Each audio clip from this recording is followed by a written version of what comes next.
درس ته ښه راغلاست. زموږ د بورډز اینډ بیونډز یا هم بي ان بي کورس دغه لومړنی لیکچر دی د ستاسې د انتخاب په اساس باندې موږ چې د لومړنی چې کوم سیسټم شروع کوو هغه به د کارډیالوجي یا هم د هارت یا هم کارډیوواسکولر سیسټم د ډاکټر صاحبانو. نو د دې په سټارټ کې زه به تاسو ته یو څه لارښوونه د تدریس په اړه باندې دا وکړم چې فرسټ اف آل تاسې چې کوم د فرسټ ایډ کتاب ګورئ د دې سره یا هم د خپل یونیورسټي کتاب د دې سره ګورئ یا هم داسې نور منابع ګورئ د دې سره، خو فرسټ اف آل زما د تدریس ترڅنګ زه تاسو ته غواړم یو داسې لارښوونه وکړم چې ستاسې هیڅ کله دغه درس هیر هم نشي او په صحیح طریقې سره ستاسې یاد شي. تاسې وار د مخه چې لیکچر ګورئ د کارډیک اناټومي په اړه یا کارډیالوجي په اړه باندې، نو د دې نه د مخه که تاسې فرسټ ایډ کتاب وي، که تاسې سره داسې نور کتابونه خپل وي چې د دې د اناټومي ریلیټډ، د دې د امبریالوجي ریلیټډ وي، د دې د فزیولوجي سره تړاو لرونکي وي، هغه یو ځل تاسې ریډ کړئ. دا د سټډي کولو د درس ویلو سټنډرډ طریقه ده ډاکټر صاحبانو. نو چې کله تاسې هغه یو ځل ریډ کړئ، یو ځل یې ولولئ، بیا ورپسې لیکچر وګورئ، نو دا به بیا تاسې نه هیڅ کله هم نه هیریږي. نو فرسټ اف آل زموږ لومړنی سلایډ کارډیک اناټومي دی. درس ته راځو، خبرې نه اوږدوو تر څو تاسو ته وخت مو هم ضایع نشي او تدریس په وخت باندې شروع کړو. نو فرسټ لیکچر زموږ د کارډیک اناټومي په اړه باندې دی.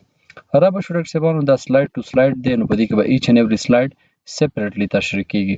که چیرې تاسو وګورئ په کارډیک اناټومي کې، اناټومي وایي همدې ته چې موږ د یو څه ساختمان یو سټرکچر دغه چې دی موږ سټډي کوو. نو فرسټ اف آل د زړه په اړه باندې موږ غږیږو، نو باید د زړه په چیمبرز باندې، د په برخو باندې، د په غټ ویسلز باندې، لارج ویسلز باندې خبرې وکړو تر څو کله چې موږ تشریح کوو تاسو ته دا هر څه اسانه اوسي. نو که تاسو راشئ ډاکټر صاحبانو وګورئ دلته زموږ سره د زړه ډیفرنٹ لینډ مارکس دي. فرسټ اف آل زه به سټارټ کوم تاسو ته د سوپیریور وینا کیوا نه.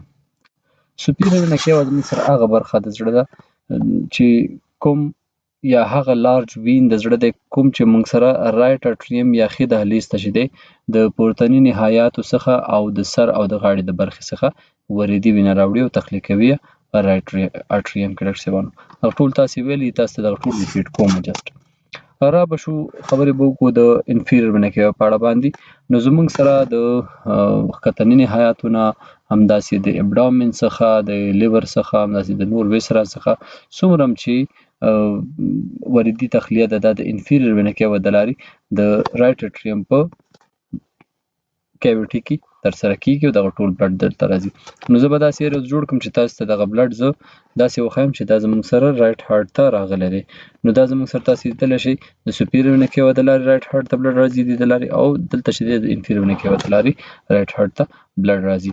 دا ما په بلو کلر یا په شین رنګ ځکه جوړ کړ ډاکټر صاحبانو چې تاسو ته زه داسې شو کوم چې دا موږ سره ډي اکسیجنیټډ بلډ دی، معنا اکسیجن په دې بلډ کې کم دی، په اکسیجن ته نه په انساجو کې ویستل شوی دی، نو دا زموږ سره ډي اکسیجنیټډ بلډ دی. تر دې ځایه موږ ویلو موږ تر رایټ اټریم راورسېدو ډاکټر صاحبانو.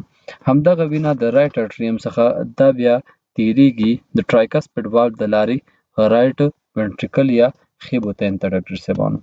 سمه ده، د خیبوتین په واسطه دغه بلډ پمپ کیږي، کنټرکشن کیږي او دا بلډ پمپ کیږي د پلمونري ټرنک په طرف باندې چې تر دې ځایه به هم زه بلو ایرو کې جوړ کړم تر څو دا بلډ ډي اکسیجنیټډ دی ډاکټر صاحبانو. سمه ده، دا بلډ لا تر اوسه هم چې دی ډي اکسیجنیټډ دی ډاکټر صاحبانو.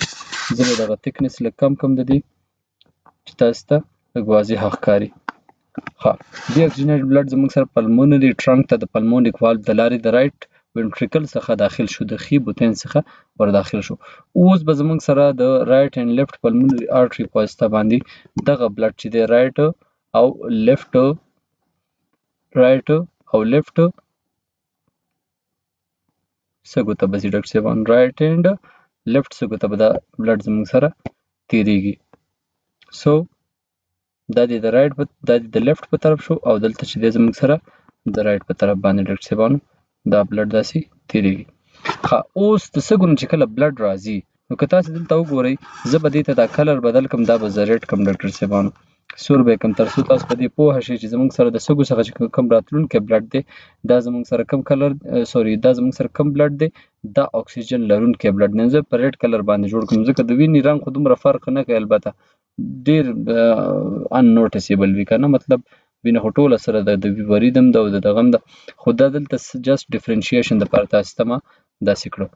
نو زه به دغه نور ایروز ریموو کوم تر څو تاسو ته د اکسیجنیټډ بلډ فلو په زړه کې وښیم چې اکسیجنیټډ بلډ په زړه کې زموږ سره کومو ساحو ته ځي او بیا زموږ سره د دې نیکسټ سټپ د تګ څه شی دی. نو زه به دا ټول ریموو کوم تر څو تاسو ته ډېر واضحه دلته ښکاره شي. نو ډاکټر صاحبانو دا زموږ سره که تاسو وګورئ دغه دا چې وګورئ دا زموږ سره پلمنري وینز دي. ګوره دوه د یو طرف نه راغلي دي او دوه د بل طرف نه راغلي دي، دوه د بل طرف نه راغلي. دا چې دی خپله وینه چیرته تخلیه کوي ډاکټر صاحبانو؟ دا خپله وینه په لیفټ اټریم کې یا په چپ دهلیز کې تخلیه کوي، چې د چپ دهلیز څخه دا وینه بیا زموږ سره چپ بوتین یا لیفټ وینټریکل ته راځي ډاکټر صاحبانو. او د لیفټ وینټریکل څخه دغه اکسیجنیټډ بلډ د ابهر یا د ایورټا د لارې زموږ سره ټول بدن ته ځي، چې بیا د ایورټا خپل برانچز دی او د ایورټا نه ټول بدن ته دغه بلډ خپرېږي، ډسټریبیوټ کېږي ډاکټر صاحبانو. نو هیله ده چې په دې پوهه شوي اوسئ. دا ډیر سمپل خبرې دي، دا الریډي شوي دي، دا الریډي تاسو څو ځل ویلي دي، خو دلته چې دی یادونه ډیره مهمه وه. نو د هارت والفز باندې به خبرې وکړو، د هارت په کومه ساحه کې کوم والف شتون لري، د هارت لارج ویسلز ته کوم والف شتون لري مخې ته. نو دا ډیر اسانه دی ډاکټر صاحبان، دا به صرف تاسو ته ریپیټیشن کیږي په دې کې، دا ډیر بیسیک لیول باندې دی، بورډ اینډ بیانډ په دې کې ډیر بیسیک خبرې راغستې دي. تاسو که د ټول ډیګري په دوران کې معنا د ټول تدریس په درس په دوران کې د خپل طب معالجوي د دورې یا د ام بي بي اس د دورې مثال په توګه درس مو صحیح نه وي ویلی، نو دا داسې یو منبع ده چې دې نه تاسو بیخي هغه سټارټ نه هغه بیخي بیسیک کانسپټس یاد لرلی شي، په دې کې ډېره زیاته تشریح ده. نو ډاکټر صاحبانو زموږ سره تاسو ته معلومات دی په زړه کې ټول په ټوله 4 والوز دي، سمه ده. د رایټ اټریم او د رایټ وینټریکل ترمنځ زموږ سره دلته ټرایکاسپیډ والو شتون لري ډاکټر صاحبانو، ټرایکاسپس ما جوړ کړ، دیس از کالډ اس ټرایکاسپیډ والو. که راشو زمونږ د لیفټ هارت په طرف باندې، نو زمونږ سره د لیفټ اټریم او د لیفټ وینټریکل ترمنځ مایټرل والو دی، ما دوه کاسپ جوړ کړ. دا مایټرل والو زمونږ سره چې دی بای کاسپیډ والو دی، اصلا معنا دوه کاسپ لرونکی والو دی، په یاد لرئ. ښه دا د لیفټ اټریم او لیفټ وینټریکل ترمنځ شو. د دې والوز د لارې انټیرو ګریډ فلو یا نارمل فلو څنګه ده، هغه داسې ده چې د رایټ اټریم نه بلډ زموږ سره رایټ وینټریکل ته راځي او د بایکاسپیډ یا مایټرل والو د لارې به د لیفټ اټریم څخه بلډ راځي د لیفټ وینټریکل په طرف باندې، په یاد لرئ ډاکټر صاحبانو دا نارمل فلو ده. که چیرې دا فلو ریورس شي معنا سرچپه شي، که چیرې زموږ سره د ټرایکاسپیډ والو د لارې دغه بلډ د وینټریکولر کنټرکشن په دوران کې بیرته رایټ اټریم ته راتلو، نو دا زموږ سره ریګرجیټیشن په نوم باندې یادیږي. همداسې دا ریګرجیټیشن که د ټرایکاسپیډ والو وي نو ټرایکاسپیډ ریګرجیټیشن ورته وایي، او که چیرې د مایټرل والو د لارې بیرته لیفټ اټریم ته دغه بلډ د لیفټ وینټریکل د کنټرکشن د وجې راځي، نو دغه ته بیا موږ مایټرل ریګرجیټیشن وایو ډاکټر صاحب. عیناً کانسپټ زموږ سره په دوه نور والوز کې دی چې دې ته په کمبینیشن کې یا په یو ځایي ډول سیمی لونر والوز وایي، چې په دې کې یو زموږ سره پلمونیک والو دی ډاکټر صاحبانو، پلمونیک والو دی زموږ سره، او بل زموږ سره پکې ایورټیک والو دی چې دلته قرار لري. زه به دا پلمونیک ریموف کوم، دا مایټرل به ریموف کوم، تاسو ته به اسانه شي لغوندې. دلته به زه تاسو ته ډرا کوم ډاکټر صاحبانو، دا ګوره دا زموږ سره ایورټیک والو دی، اوکې ده، او دا زموږ سره دلته چې دی دا پلمونیک والو دی، دا صفا ښکاري دا دی، دا پلمونیک والو دی. دې دواړو ته کمباینلی په یو ځایي ډول سیمی لونر والوز ویل کېږي ډاکټر صاحبانو، سیمی لونر والوز. راځو نیکسټ سلایډ ګورو. ښه اوس زموږ سره د زړه په قدام کې او په خلف کې څه قرار لري، دا ډېر امپورټنټ دی ډاکټر صاحبانو. او زړه په خپله سټرکچر څنګه دی، معنا دا څنګه پروت دی. ګوره تاسې خو که ډایګرام جوړوئ داسې جوړوئ چې مثلا دا زموږ سره زړه دی، صحیح شو، خو په دې کې خو زموږ سره ډفرنټ چیمبرز دي ډاکټر صاحبانو، دې کې ډفرنټ چیمبرز دي، مونږ خو یې سمپلي داسې جوړ کړو بس ځان ته خلاصو چې داسې دی، خو دا سمپل ډایګرام موږ ځکه جوړو چې محصل پوه شي. خو د زړه سیمیټري داسې نه ده، بیخي دا رایټ وینټریکل او لیفټ وینټریکل بیخي داسې نه دي پراته مخې ته، دا رایټ وینټریکل را مخې ته دی، لیفټ وینټریکل د دې څخه لږ شاته دی، سمه ده. بیا تر ټولو شاته لیفټ اټریم دی ډاکټر صاحبانو. نو دا اناټامیکل لینډ مارکس پیژندل ځکه ضروري دي چې کله یو چاته مثال په توګه انجری وشي، کله یو چاته مثلا څوک په چاقو باندې ولګېږي، د چست په ساحه کې third and fourth intercostal space mid axillary line ته median یا lateral ولګیږي. تاسو سیمیټري وګورئ، تاسو طرف وګورئ څه رقم د چا کو لګېدل، نو تاسو ښکاره پوهېدلی شئ چې دغه پیشنټ ته سره د پیشنټ د هیسټري او سره د پیشنټ د حالت په اساس باندې تاسو پوهېدلی شئ چې آیا د زړه کوم چیمبر لګېدلی دی په دې انجري کې که نه دی لګېدلی. نو دا ځکه امپورټنټ دي. نو دا ځای موف کومه ډاکټر صاحبانو، دلته مو پوهوم په دې پکچر کې.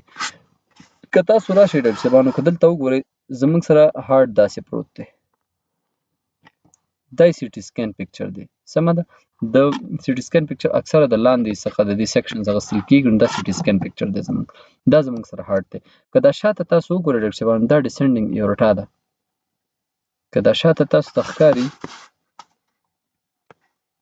دغه دا ډیسنډینګ ایورټا ده ډاکټر صاحبانو، سمه ده. او دا ورټیبرل کالم دی زموږ سره، دغه ورټیبرل کالم دی، دا ورټیبرل کالم دی. تاسو لږ په لینډ مارکس پوه شئ ډېره بهتره ده ډاکټر صاحبانو. دا ریډیولوژیکل اناټمي ډېره مهمه ده، ځکه اصل اناټمي خو همدا ده چې تاسو پرې پوهه شئ. تاسو ته به همدغه د ریډیولوژي پکچر، سی ټي سکینز، ایم آر آیز به تاسو ته راځي. خو په یاد لرئ د زړه په سیمیټري کې تر ټولو مخې ته یا قدام ته چې قرار لري زموږ سره رایټ وینټریکل دی ډاکټر صاحبانو. دا انټیریور موسټ دی، قدام کې دا قرار لري ډاکټر صاحبانو، انټیریور دی. سمه ده. او تر ټولو شاته چې زموږ سره قرار لري هغه لیفټ اټریم دی. ایون دا د اسافیګس یا د مرۍ سره وصل دی. کله چې لیفټ اټریم ډېر پراخیږي نو په مرۍ باندې فشار راځي چې یو ناروغي رامنځته کوي یا یو حالت رامنځته کوي چې ته کارډیوجنک ډسپیجیا ویل کېږي. سمه ده، ابه بیا ووایو. نو لیفټ اټریم ټول نه زیات خلفي چې دی دا زموږ سره څه دی، لیفټ اټریم دی. را به شو نیکسټ سلایډ ته ډاکټر صاحبانو.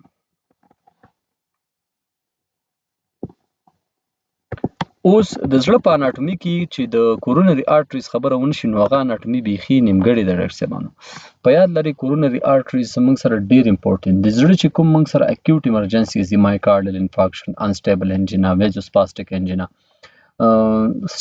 ST elevated myocardial infarction، non ST elevated myocardial infarction، همداسې اریدمیاز، دغه ټول د څه پسې تړاو لري؟ دغه ټول زموږ سره د کورونري آرټریز پسې تړاو لري ډاکټر صاحبانو په غټه کې. ځکه اوس اریدمیاز ما وویلې، تاسې به داسې جنرالي فکر کوئ چې دا ویسلز د اریدمیاز پورې څه تړاو لري، خو تړاو لري ډاکټر صاحبانو. تړاو په کوم اساس باندې لري؟ د دغه ویسلز د لارې زموږ سره اکثره ابلیشن کیتیټرز پاس کېږي. همدغه ویسلز زموږ سره بلاک شي چې MI رامنځته شي، د MI په نتیجه کې زموږ سره ډیفرنٹ هغه ساحې چې په هغه کې موږ سره کنډکټیو سیسټم اف د هارت موجود دی، لکه سینوډ موجود دی، لکه پرکنجي فایبرز، لکه هیز بنډلز موجود دي. نو هغه زموږ سره اسکیمیک کېدای شي د MI په نتیجه کې، او بیا زموږ سره کنډکټیو پرابلمز لکه اریدمیاز، بریډیکارډیا، ټیکیکارډیاز رامنځته کولی شي. نو ځکه هم تړاو لري. را به شو ډاکټر صاحبانو په ډامیننسي باندې به هم خبرې وکړو. فرسټ اف آل زه تاسې په دې ویسلز باندې پویم چې کوم مین ویسلز دي زموږ سره د زړه هغه کم دي. نو راځو ډاکټر صاحبانو، که تاسې دلته وګورئ دا زموږ سره رایټ کورونري آرټري ده. اوکې ډاکټر صاحبانو، دا زموږ سره رایټ کورونري یا ښي کورونري آرټري ده زموږ سره. که تاسې راشئ دا زموږ سره لیفټ مین کورونري آرټري، دې ته لیفټ مین ویل کېږي. عمومي دا مین ورته ځکه ویل کېږي چې دا اوس په دوو لیفټ نور آرټریز باندې بدلېږي، چې یو پکې زموږ سره لیفټ سرکم فلیکس ته LCX، دا زموږ سره په لیفټ آرټریو وینټریکولر ګروپ، معنا د لیفټ طرف یا چپ طرف د دهلیز او د بطن ترمنځ د لږ ژوره ساحه جوړه شوې ده، په دې کې داسې تیریږي او شاته راځي یا خلفي بارډر ته راځي زموږ سره د زړه. سمه ده ډاکټر صاحبانو. او یو آرټري لاندې راځي چې دا ډیره مهمه آرټري ده، دې ته لیفټ انټیریور ډیسنډینګ LAD یا لیفټ یا انټیریور انټروینټریکولر آرټري هم ورته ویل کېږي ډاکټر صاحبانو. خو LAD ډیر کامن نوم دی، نو دا په یاد لرئ تاسې. او تر ټولو زیاته بندېدونکي آرټري هم دغه LAD ده ډاکټر صاحبانو، چې دې ته مو پام وي. په دویم نمبر ډیر زیاته بندېدونکي چې دی دا زموږ سره LCX ده، او بیا دریم کې زموږ سره RCA راځي ډاکټر صاحبانو. اوکې ده. ها ډاکټر صاحبانو، کورونري آرټریز باندې موږ خبرې وکړلې، دغه مین کورونري آرټریز دي. کله چې اوس په یو کنسپټ ځان بل پوه کوي، زه دغه لیکل لري کوم ډاکټر صاحبانو،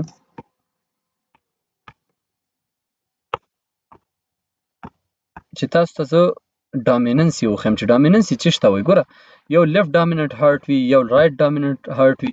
مونږ وایو دغه پیشنټ رایټ ډامیننټ دی، دغه پیشنټ لیفټ ډامیننټ دی. دا په کوم اساس باندې وایي؟ دا ډېر امپورټنټ دی ډاکټر صاحبانو. سمه ده. زیاتره زموږ سره 90% خلک رایټ ډامیننټ دي. اوس رایټ ډامیننټ معنا څه ده په دې باندې ځان پوه. زه به دلته لینډ مارکس داسې جوړ کړم همدغه ریډ کلر ښه دی زموږ سره ځکه آرټریز په اړه موږ لګیو. تاسو ګورئ ډاکټر صاحبانو دا رایټ کورونري آرټري لږ به زه دغه ډبل کړم دغه خط چې ایز ان آرټري موږ سره ښکار شي. ګوره دا رایټ کورونري آرټري چې زموږ سره کله دیزې پورې راشي نو دا داسې شاته ځي د دې هارټ څخه شاته داسې راتېرېږي. سمه ده د هارټ څخه شاته راتېرېږي. که زه دلته یو بل پکچر جوړ کړم د هارټ یو بل پکچر زه داسې جوړ کړم چې مثال په توګه موږ سره هارټ پوسټیریرلی پې ښکاري نو دا آرټري به زموږ سره د رایټ سایډ نه څنګه راغلی اوسي. زه به ډېر یو ګراس پکچر جوړ کړم تر څو تاسو پې پوهه کړم. سمه ده دا آرټري به زموږ سره څنګه راغلی اوسي که داسې راتاوه شوي دا به زموږ سره داسې راغلي. سمه ده فکر وکړئ دا د زړه شا طرف دی. اوکې ده اوس هغه نفر چې د هغې څخه زیاتره 90% همداسې وي 90% داسې وي چې دغه رایټ کورونري آرټري چې کله شاته راشي د زړه خلفي بارډر ته نو دا زموږ سره بیا یو برانچ ورکوي چې دې برانچ ته ویل کېږي ډاکټر صاحبانو دې برانچ ته ویل کېږي پوسټیریر ډیسنډینګ آرټري. داسې چې راشي داسې ښکته برانچ ورکوي دې ته وایي پوسټیریر ډیسنډینګ آرټري. دا زموږ سره خلفي برخه د انټرونټریکولر سپټم د لیفټ ونټریکل د رایټ ونټریکل ځینې ساحې دا زموږ سره سپلای کوي د هغې اروا دنده پر غاړه باندې لري. اوس هغه نفر چې په کوم کې دغه پوسټیریر ډیسنډینګ آرټري PDA دغلته لیکلی دی پوسټیریر ډیسنډینګ آرټري دا د رایټ کورونري آرټري څخه منشأ اخلي. رایټ کورونري آرټري څخه دې خلکو ته به موږ څه وایو دې نفرانو ته به موږ رایټ ډامیننټ سرکولیشن والا وایو. دې ته به موږ څه وایو رایټ ډامیننټ. ګوره دلته لیکلی دي او لیکلی هم دي چې 90% پاپولیشن زموږ سره چې دی رایټ ډامیننټ 90% خلکو کې دغه پوسټیریر انټرونټریکولر آرټري یا پوسټیریر ډیسنډینګ آرټري چې ده دې منشأ د رایټ کورونري آرټري څخه اخیستې ده. 10% نفرو کې دغه لیفټ سرکمفلکس آرټري راغلي داسې د دې ځینه او د هغې نه پکې منشأ اخیستل شوې ده په 10% خلکو کې. سمه ده ډاکټر صاحبانو د پوسټیریر ډیسنډینګ آرټري. خو ځینې یو ویریئنس داسې هم ده چې دلته نه دی یاد شوی ابه زه تاسو ته ووایم ډاکټر صاحبانو چې زموږ سره زه به دا دواړه ریموو کړم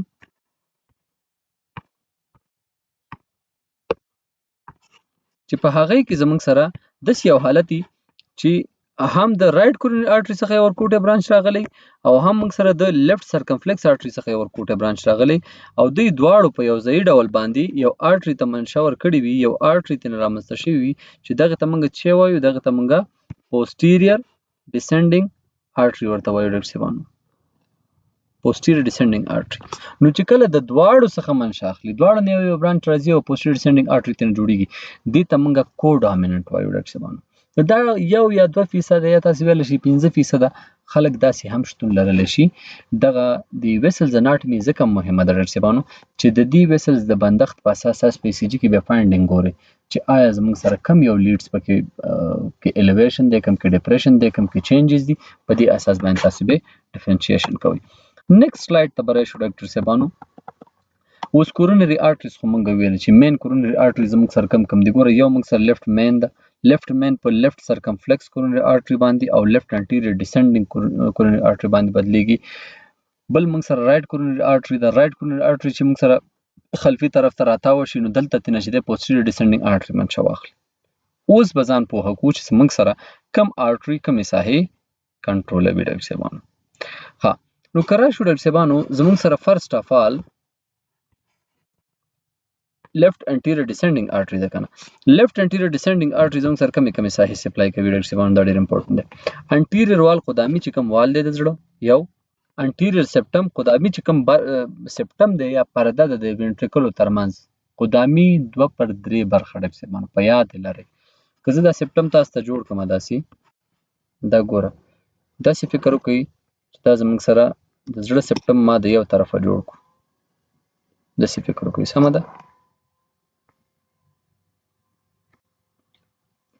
او دا زه تقسیم کم په دا زه داسې تقسیم کما چې داسې یو کټینګ پکې راولم مثال په توګه یا زه داسې تقسیموم چې بیخي تاسو ته په دې ډایګرام برابر معلوم شي ډاکټر صاحب. داسې ما تقسیم کړ.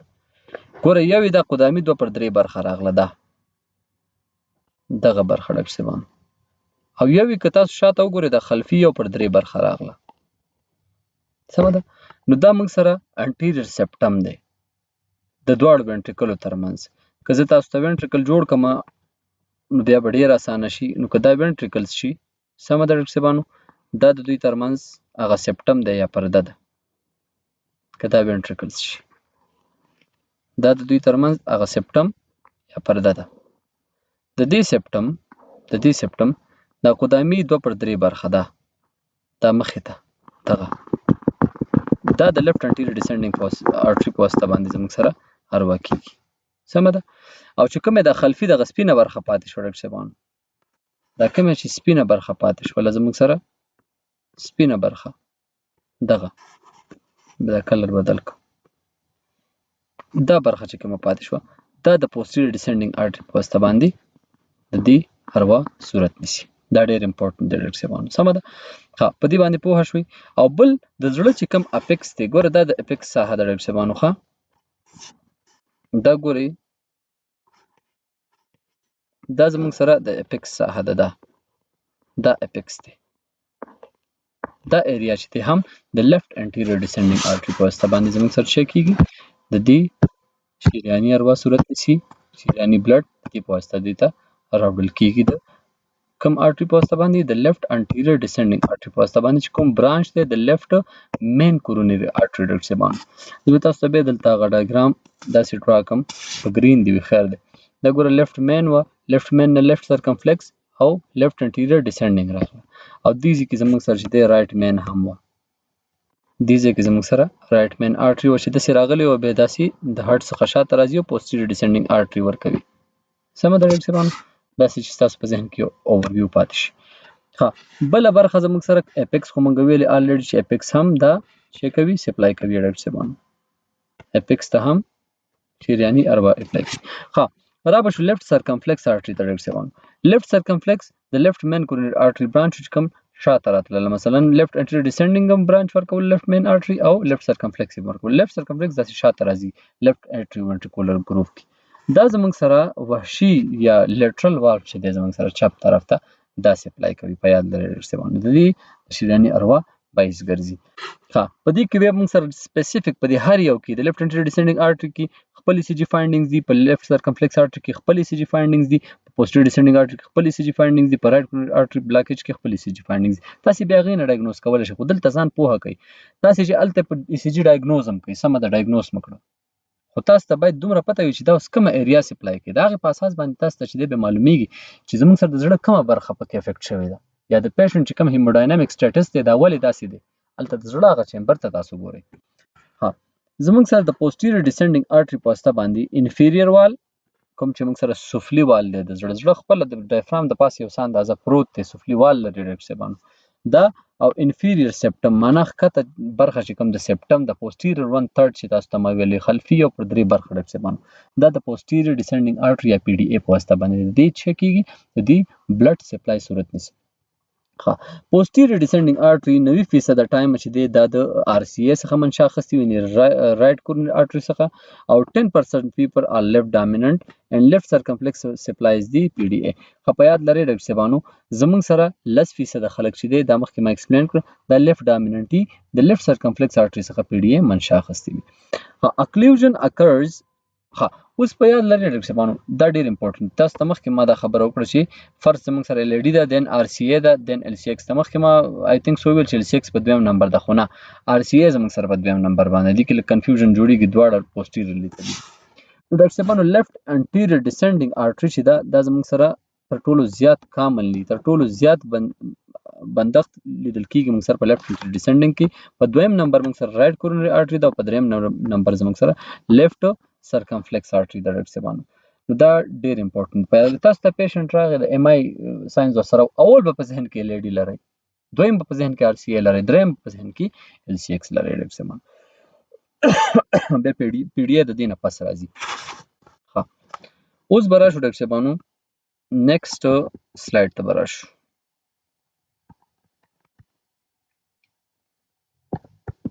ښه، دلته نور والفز شروع شوي دي.